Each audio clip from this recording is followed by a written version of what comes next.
Can you expand the size of your board by just holding an election and adding more of the top vote getters that you need to the board afterward?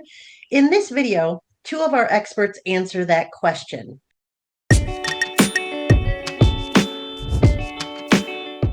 Welcome to this HOAleader.com video chat with two of our experts. My name is Gabriella Falisco. Today, I'm joined by two lawyers, Magdalena Myers of Ohio and Jonathan James DeMonte of Florida. And this month, we're seeking advice from them on how big your board should be and the process for getting it to the right size. The question comes from an HOAleader.com reader who says their documents allow the HOA to go from 3 to 5 directors.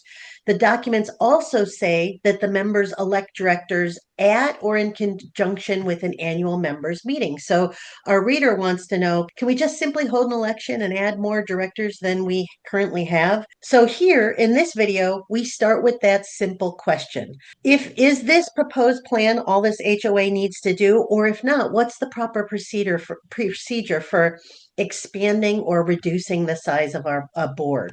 Just a note, these experts are providing insights based on the laws and the practices in their state. This is intended to provide you general guidance you can use when you approach experts in your state. So with that in mind, Maggie, how in Ohio would a board go from larger or smaller process-wise?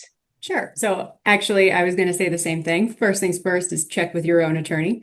The answer is going to depend on the specific language in your governing documents. But in general, if you have the language where it's 3 to 5 board members, in general, best practice is to first have the ownership formally vote to increase the board from 3 to 5 at your annual meeting or at your election. Confirm a quorum's present, then do a motion to increase from 3 to 5 and have it approved by a majority. Make sure you read your governing documents. Some will say a majority at a meeting. Some will say a majority of your voting power. So make sure it's all documented in the minutes and have that done before your election. Once it's properly expanded, then you can elect those open positions. Okay, great. Jonathan, what would be the procedure in Florida generally? Pretty much the same. So Florida condominiums are regulated by Chapter 18, HOAs by Chapter 720, co-ops by Chapter 719, but that's layered over the not-for-profit law. Almost all condos, co-ops, and HOAs are not-for-profit. There's a few exceptions in Florida.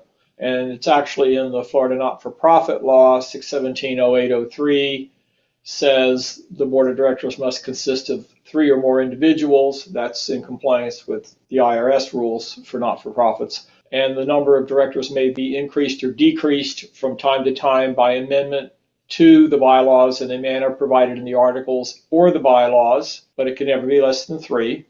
And it says that directors may be elected or appointed for terms provided in the articles or the bylaws. Under Florida law, they can have staggered terms up to 3 years. Florida also has term limits. So if the bylaws provide that the board shall consist of an odd number, which ideally it should, then the board can use its discretion to increase the size of the board if it provides for that in the bylaws, but that needs to be in the bylaws. So you always want to look at your documents first. You want to look at your articles and you want to look at your bylaws and see what they say. If they don't say, then you need a membership meeting to increase or reduce the number of directors. And again, it can never be less than 3. All right, good information.